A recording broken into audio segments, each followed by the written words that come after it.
Yeah, the other fight from that night I wanted to talk about was the great Nonito Donaire stopping Nordine Oubaali in the fourth round. You know, since Donaire moved back down to bantamweight, I watched his fight with Inoue and the other fights from the Super Six, or not the Super Six. I'm sorry, the World Boxing Super Series. He looks like Nonito Donaire that was Fighter of the Year in 2011 or whatever. He looks fucking amazing. I mean, for years he fought guys that were bigger than him and stronger than him, and in most cases younger and faster and da da da da. And when you do that, you pick up some L's along the way. And now that he's returned down to this natural weight at bantamweight, he looks like a killer again, and he looks like one of the best fighters in the world. Honestly, I thought he looked spectacular in this fight, and I got like a little bit emotional watching it because it was like the first time I watched this guy, I was like a teenager. I was like 13, 14 years old when he beat Darchinian, and for the first time, and I've just followed his career the whole time, and he's fought really a who's who of that weight neighborhood.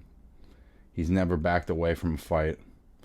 And he's one of my favorite guys to watch. So, to me, him fighting Oubaali, a younger, undefeated champion at bantamweight, seemed like something that he would do anyway.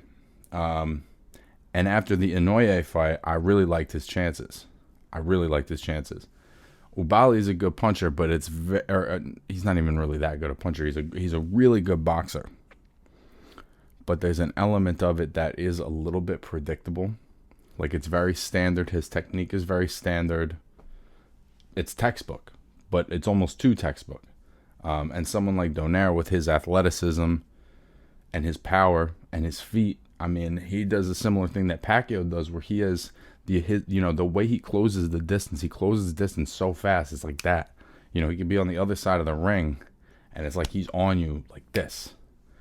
So with Nonito, I just think that it's really incredible that at 38 that he's still doing it at this level. There's more guys in boxing fighting at this level. So I think when we start talking about age in boxing, we have to reframe our thinking a little bit. I think, because I hear it in the commentary. So I'm like, oh my God, he's 32 years old. And he's like, there's guys that go pro at 32 now after having long amateur careers. So I think how we as fans perceive age in boxing, it has to just be based on how much punishment you take and what you look like in the ring. Because I've seen guys that are 29 that look old. I've seen guys that are 40 that look like they can get it done. So everybody's timeline is different. And I think that Donaire, the fact that he physically can still get down to that weight, says a lot about him and how he's taken care of himself over the years and his discipline. This was a really special performance. If you didn't get to watch this, I think this was a really special performance, because it's one of those moments where if you woke up the next morning and you saw, Oubaali wins close decision over Donaire, would you be surprised?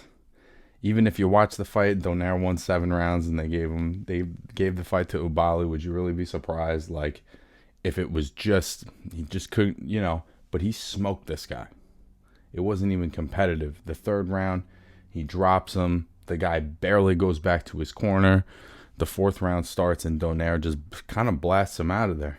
Too much speed, too much power. He's bigger than his opponents again. He looks like a killer, man. I mean, how much fun would it be if Donaire and Rigondeaux were able to do a rematch of their fight from, I think they fought in 2012 or 2013. So I know that Rigondeaux was supposed to fight John Rail Casimero pretty soon.